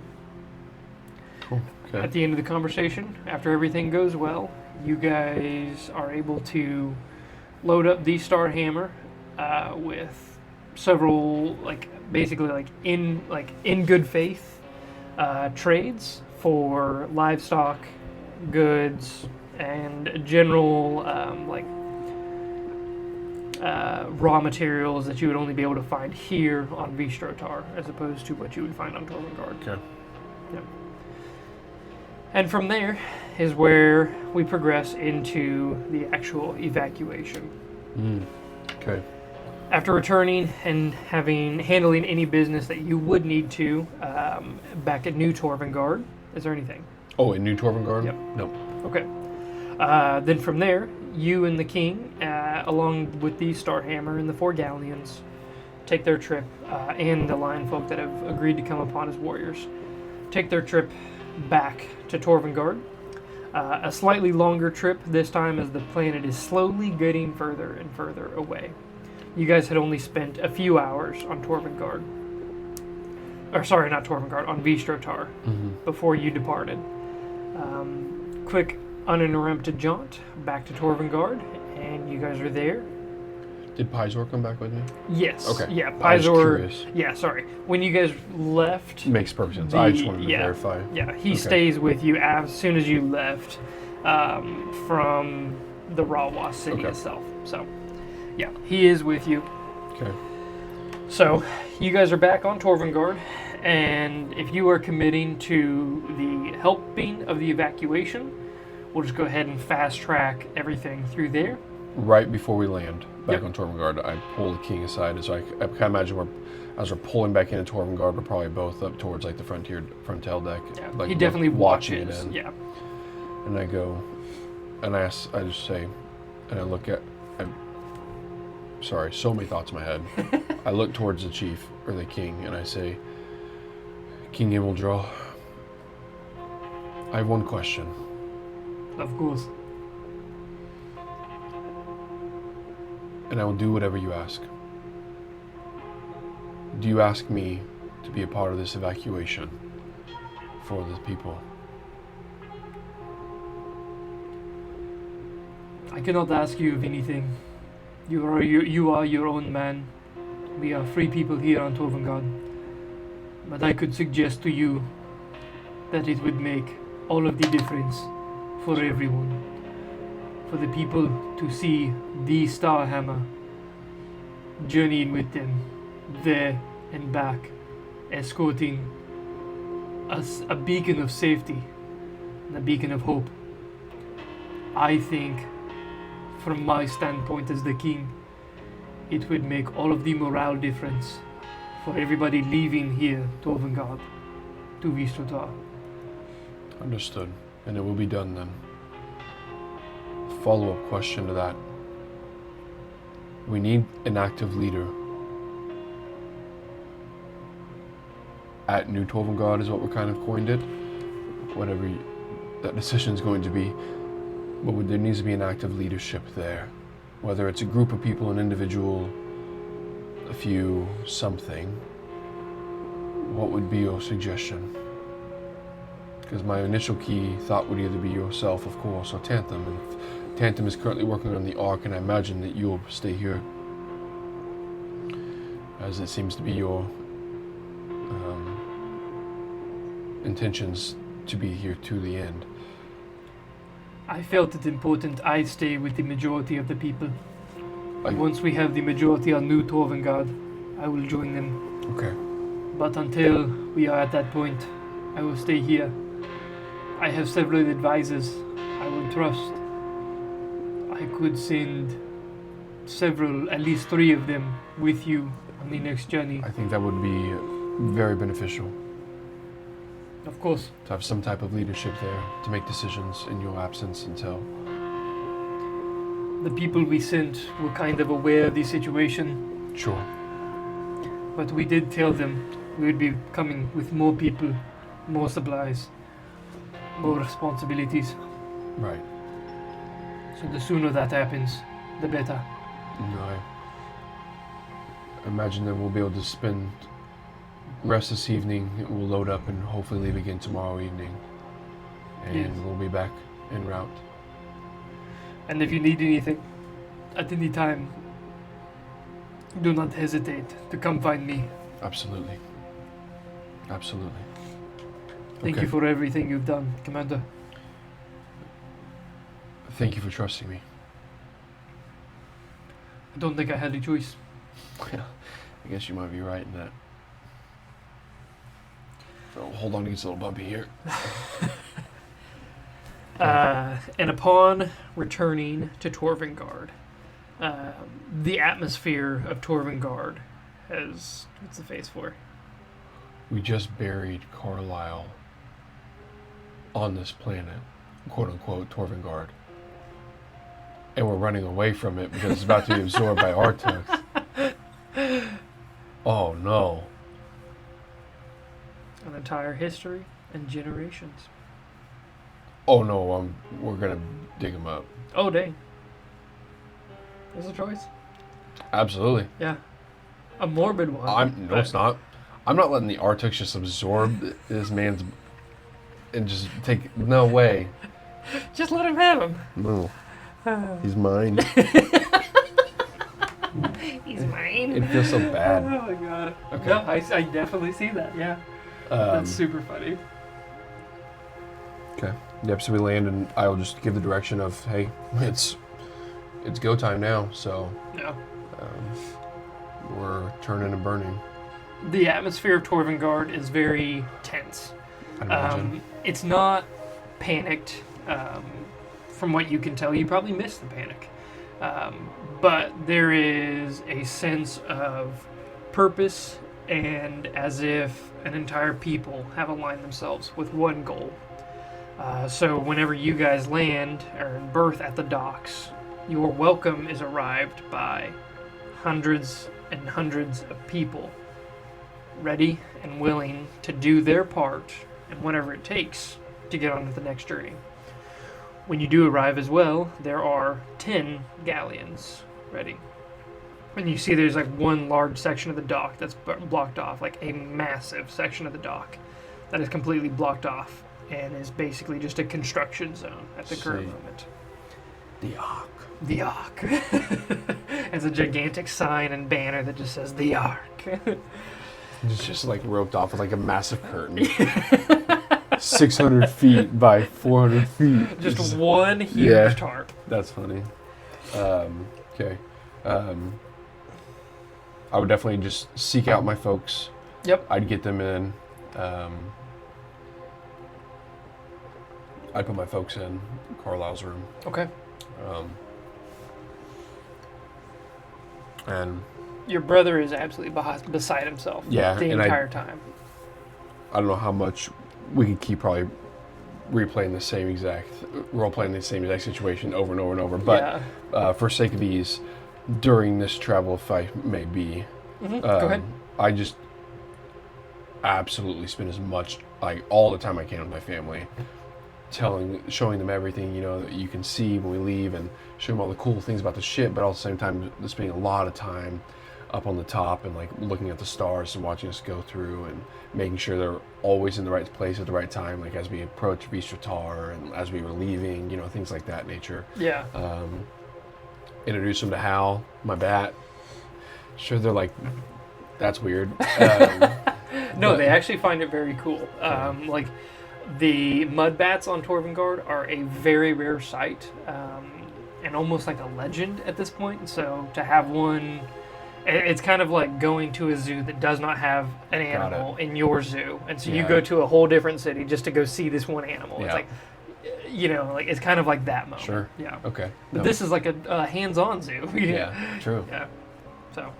But yeah, I'd spend a lot of time and probably with Brish too around the food and him being part of that too to a certain extent. If Brish's folks were ready as well, in that same instance, we would have taken them. So, okay. Yeah. Absolutely.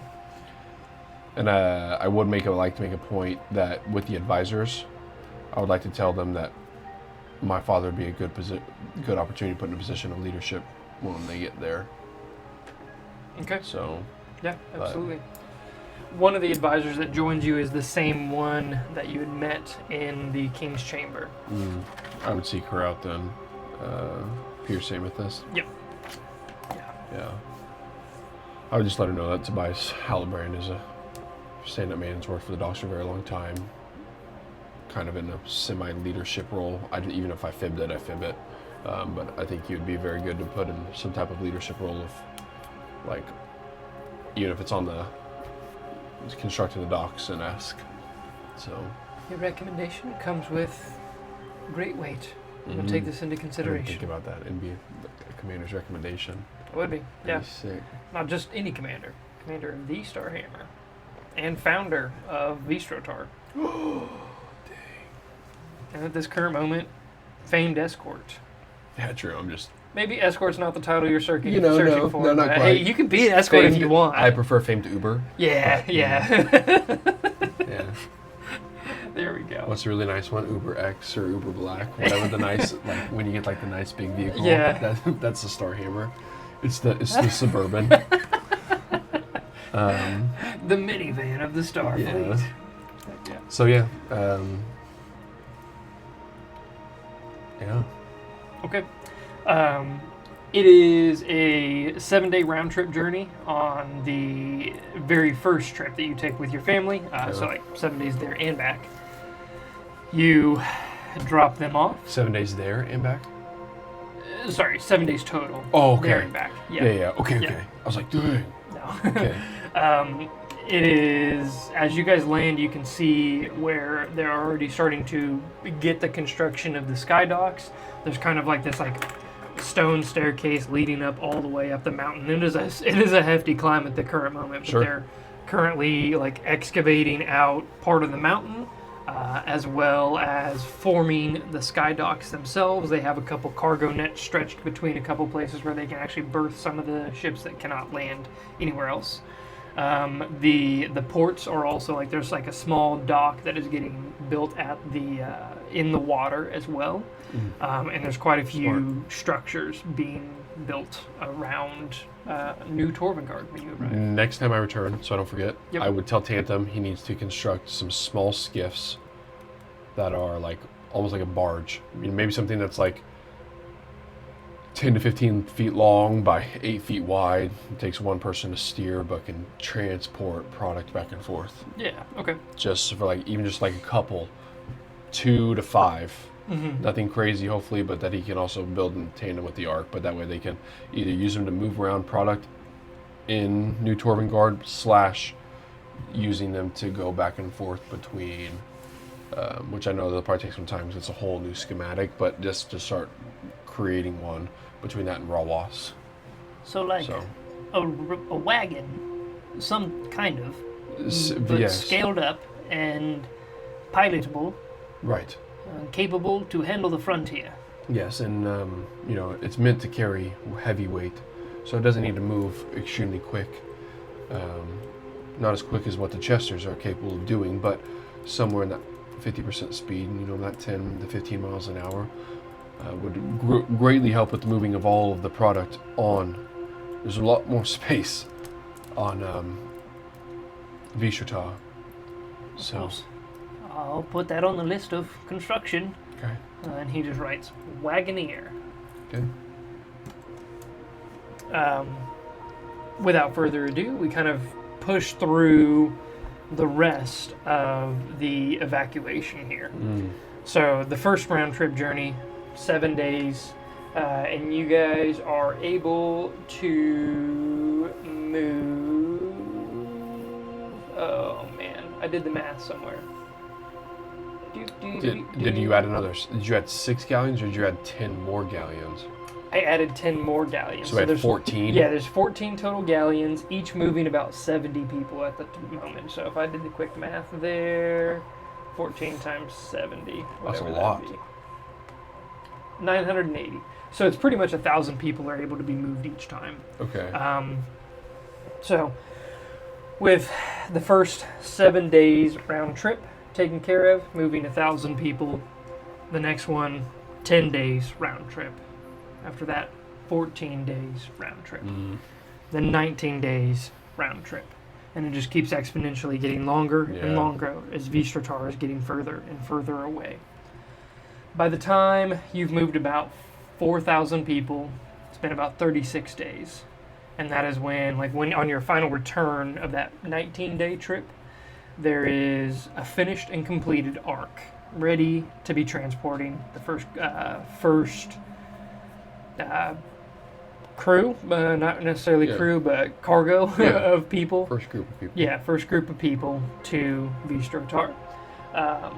meaning the next voyage, alongside the 14 galleons, you'd be able to transport about 1,500 people. Dang. It holds 500 people. Yep. Crazy. Yeah, absolutely. And then this round trip takes about 25 days. Okay. After 6 trips, there and back again, 107 days have gone by. After another, after that first 25-day round trip, so like the first trip of the Ark, by the time you guys return, most of another Ark has been built. So you take one more trip, and then on your next return, there's another Ark. On the 7th trip is when... We're taking 2,000 people at a time? Yes. Okay. Yep. On the 7th trip is when the Ark 2 is set upon its maiden's voyage, carrying around 700 people total. Oh, it's larger. Yeah, a little bit bigger. So 2,200 Yeah, per... 2,200 people moved at that time. And after 8 trips and 196 days, all of Torvengard is evacuated. All but 2 individuals. One individual being an individual they have no idea what to do with. A captive, and one of the very few prisoners on Torvengard. They can't decide whether to take him or leave him. The Neogi. The other final tenant, who tooth and nail refuses to leave, is High Priestess Ogre. And you find her on your last trip. Basically, with the final trip having arrived, you, the king, Tantham, and a few others return to Torvengard as kind of like a final check. A final grand tour of what once was your guys' home. The long stroll up to the palace.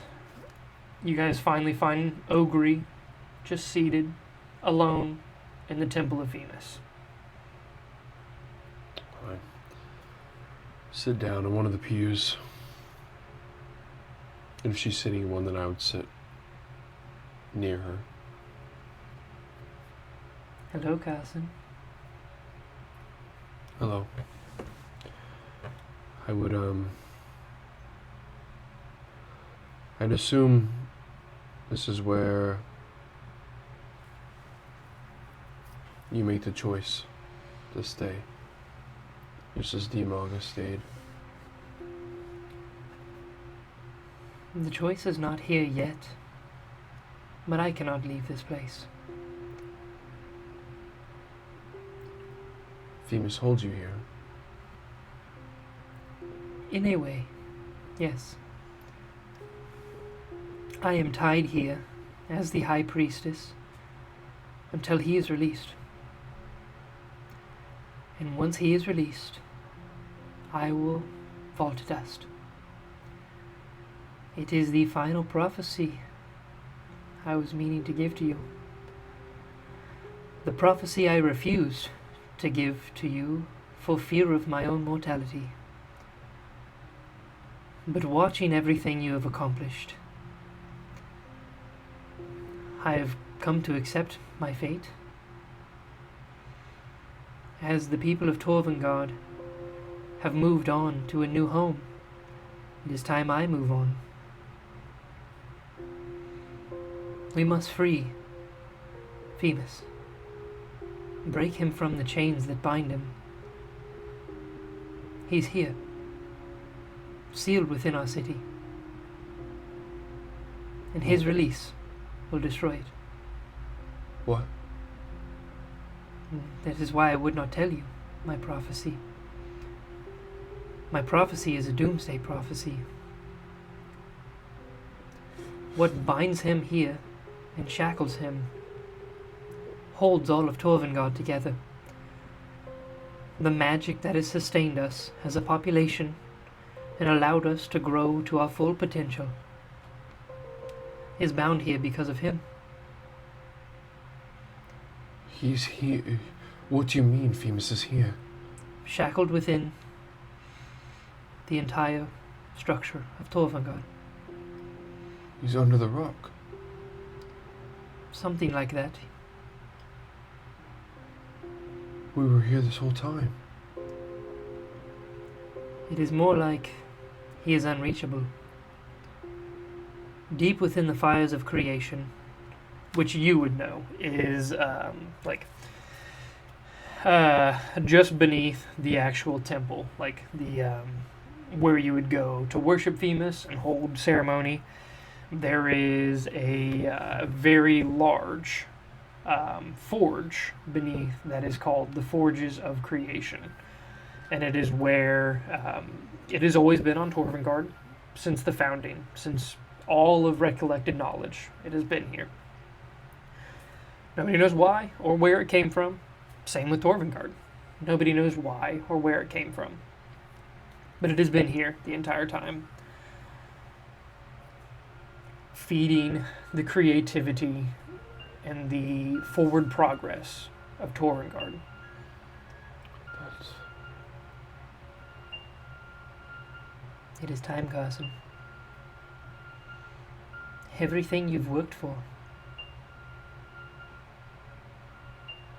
You were meant to free the gods.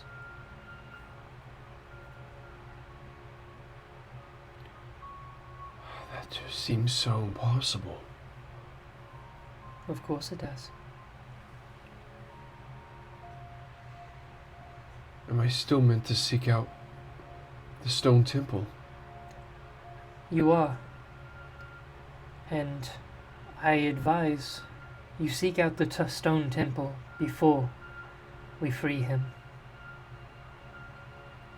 I don't know how much time we have.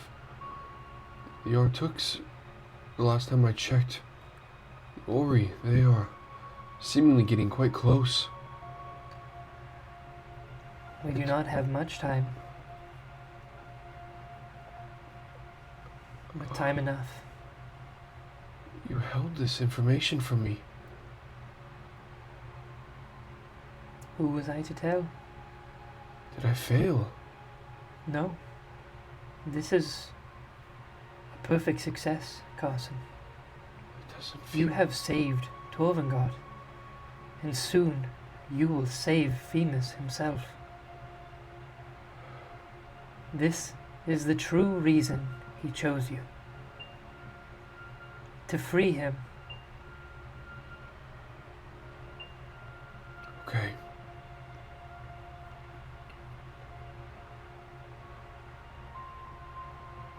I have a crazy idea. Yes. I've been afraid to die since I came to know of this prophecy. But if I do die, I would like to die in a spectacular blaze of glory. I would like to wait until the Aratuk have taken us, and just at that moment, destroy Torvengard and all that threatens us. You would like to? With your help, yes. Oh,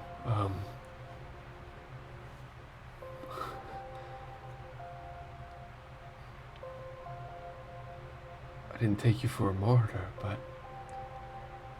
I will die regardless. I have no choice in the matter.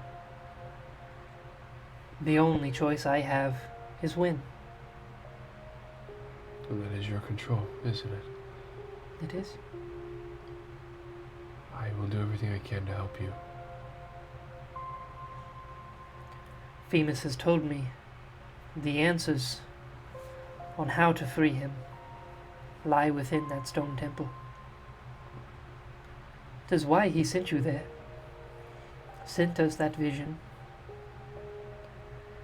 It was a step in the direction of destruction and freedom. Very well. I will not waste any more time. You did not waste time, Carson. I know, it's... You delayed the inevitable, sure. But Torvengard is safe. Torvengard is not a place. is 8 people. It is. I know there's no convincing you to leave them. It's pointless to even try. Not that that's a bad thing, but I know your restrictions. I will go down with the ship, as they say. It's very fitting. I thought so myself. Well, I'll be back shortly. Of course. I'll be here, waiting. Both of us will. Both of us being her and Femus, not her and the Neogi. Oh, okay. Okay.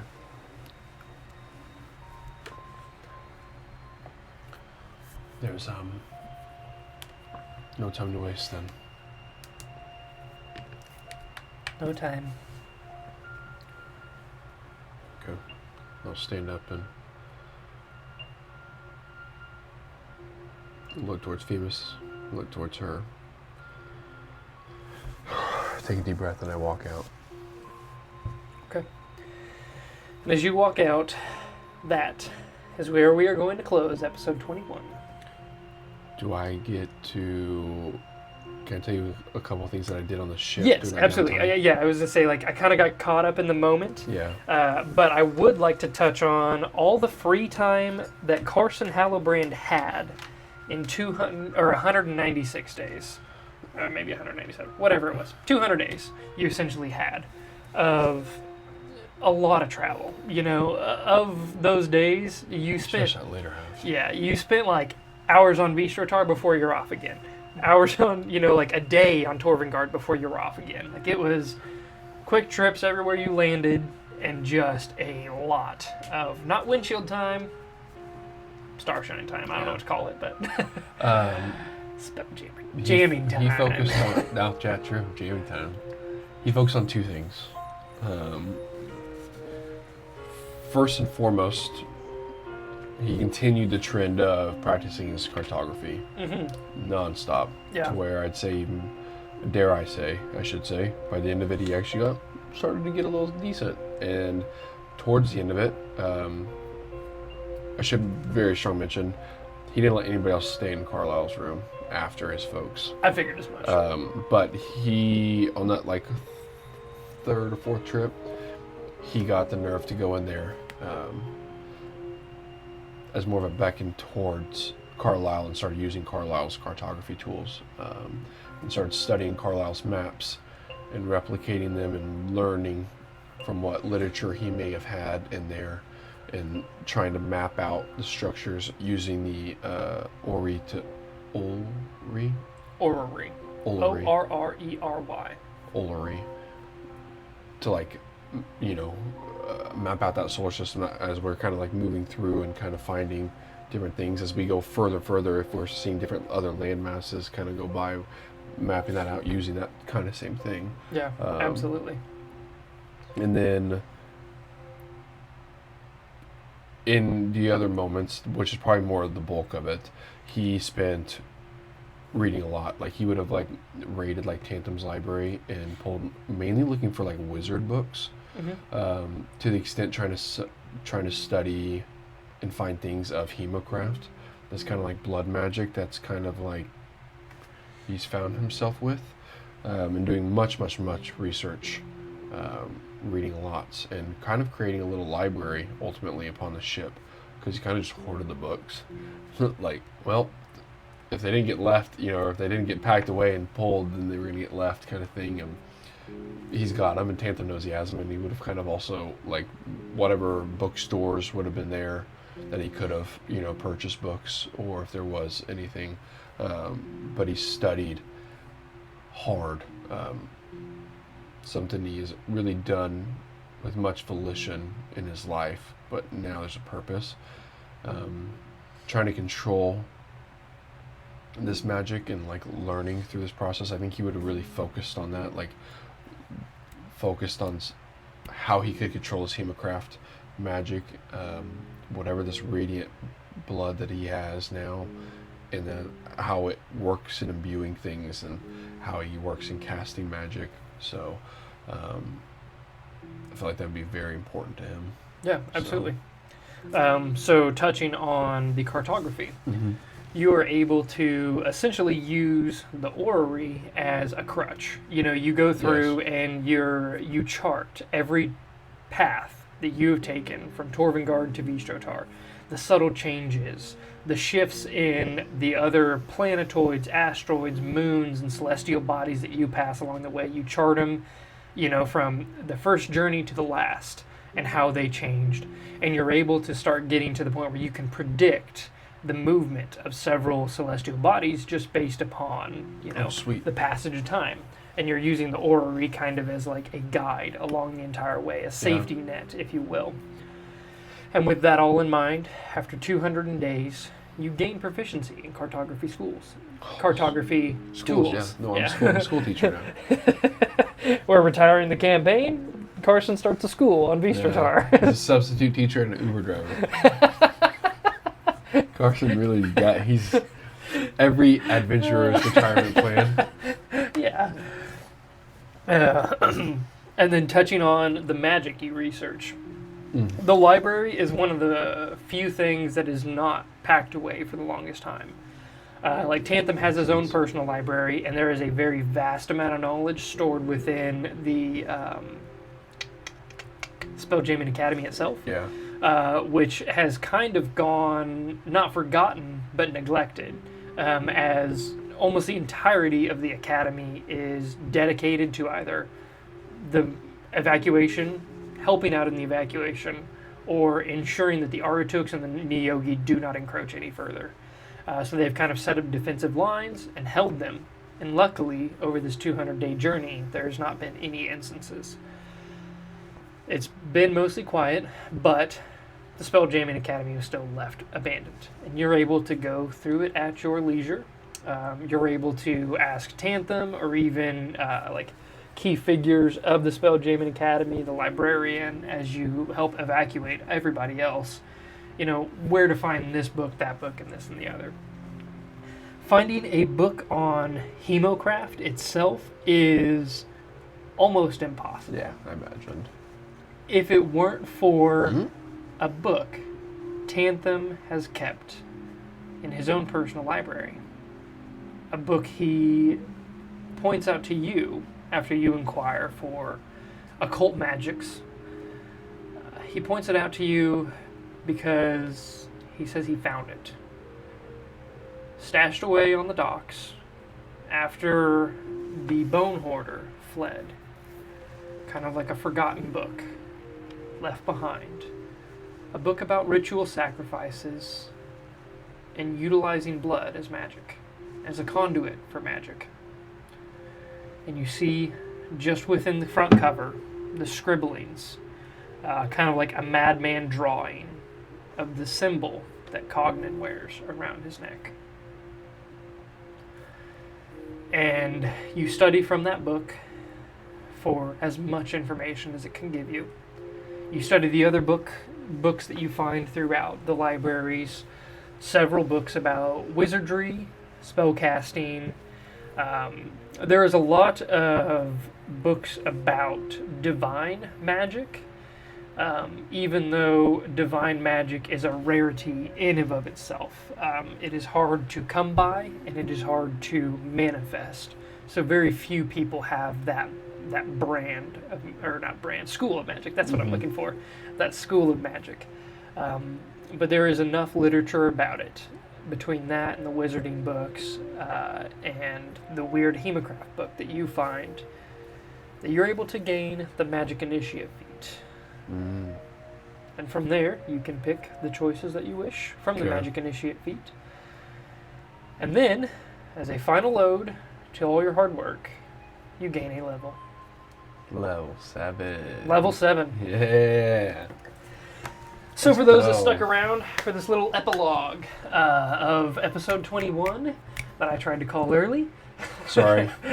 No, it is honestly my fault, because this is something we even discussed before we began this episode.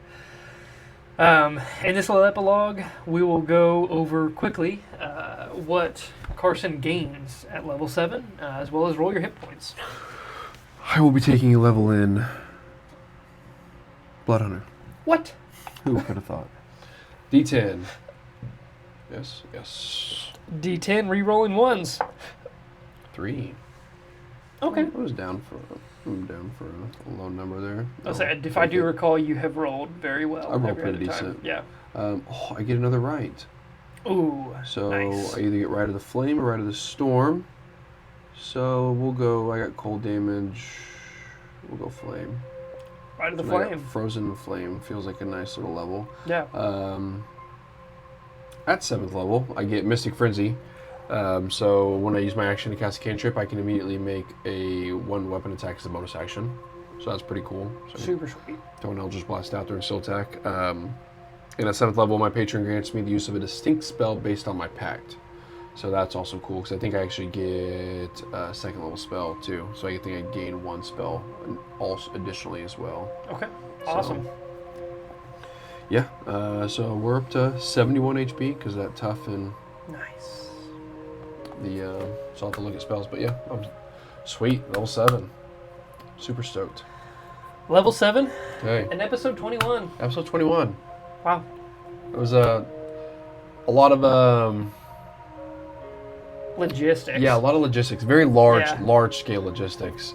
Something that I don't think either one of us have ever experienced in D&D. So it's really fun. Yeah. Moving a town and making a whole new settlement's pretty interesting when it's just all make believe. But hey, it was a blast. So thanks for sticking around with us. Thanks for, like Logan said, to the epilogue here. And boy, sounds like we'll be getting into some stuff, some real fun stuff. So, Episode 22 coming yeah. at you hot next Wednesday at noon. So guess what? We'll see you then. Thanks, guys. Till next time. See ya.